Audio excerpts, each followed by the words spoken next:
Mother's Day by J B Priestley. ये एक बहुत ही इम्पोर्टेंट शॉर्ट स्टोरी है बच्चों, जो स्कूल लेवल पर भी लगी हुई थी और अभी आपके BA second year fourth semester के अंदर लगी हुई है। अब इसकी जो स्टोरी है वो क्या है कि यहाँ एक मिसिस पियर्सन है और वो अपने हस्बैंड और दो बच्चों के साथ रहती है, लेकिन जो उसकी कंडीशन है ना घर के अंदर, जैसे अपने इंडियन घर के अंदर होती है, उसी तरह से इसकी ये मतलब है कि किस तरह से वो मदर है ना, उसको हर बार नेगलेक्ट किया जाता है। जो उसका वर्क है उसको डिसअपियर कर दिया जाता है। जो सुबह 5 बजे उठती है, 5 बजे से लेकर रात को 10 बजे तक वो अपने बच्चों के लिए, अपने हस्बैंड के लिए काम करती है। उसका जो वैल्यू है वो बिल्कुल जीरो होती है। तो ऐसा उसके ऊपर क्या पड़ी है भाई, ठीक है। तो ये सारा का सारा यहाँ पे शो किया गया कि जो बच्चे हैं वो सोचते हैं तो इसकी ड्यूटी है, जो हस्बैंड सोचता है वो इसकी ड्यूटी है, और वो अपनी ड्यूटी ना करे तो भाई क्या होगा। तो सारा का सारा इस जो ड्रामा है इसके अंदर शो किया गया है, ठीक है।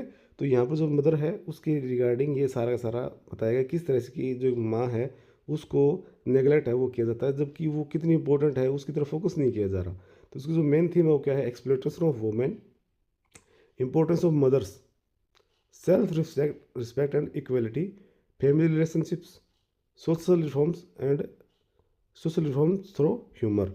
तो यहाँ पर जो मेन करेक्टर है वो 6 हैं बच्चों इसमें, Mrs Pearson, Mrs Fitzgerald, Doris, George, Doris और साइरिल, ठीक है। और एक है मिसिज फिट्जराल्ड ये, ठीक है।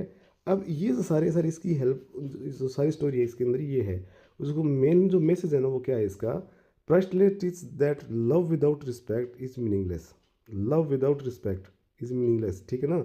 Mother should be valued not only Mother's Day but every day. Women must learn to stand up for themselves. ये बहुत ही स्ट्रॉन्ग मैसेज है, जो एक लड़की अगर इस वीडियो को देख रही है तो उसको समझे, एक अगर लड़का देख रहा है ना तो उसको ये समझे कि जो आपकी मदर है, आपकी सिस्टर है और आपकी वाइफ कल को बनेगी या आपकी है, तो किस तरह से वो आपके लिए इम्पोर्टेंट है और वो जो उसकी लाइफ है वो किस तरह की है, ठीक है ना। तो इस तरह से आप इन चीज़ों को अपने माइंड में उतारोगे तो लेडीज़ की रिस्पेक्ट है वो होगी। तो यहाँ पर जो मदर है उसकी बिल्कुल रिस्पेक्ट नहीं है, और ये इंटरचेंज कर लेते हैं। मिसिज फिट्जराल्ड इसकी हेल्प करती है, तो इसका जो एरोगेंट व्यवहार देख रहे हैं ना, सारे के सारे चौंक जाते हैं कि माँ का व्यवहार ऐसा कैसे हो गया, ठीक है। तो माँ भी तो एक इंसान है भाई, ठीक है। और लास्ट में ये वापस आई, ये अपने रूप में ये आ जाती है, मतलब जो इसका इनर विर्च्यू है ये चेंज हो जाता है। तो इस तरह से जो ये सभी को ये लेसन ये सिखाती है।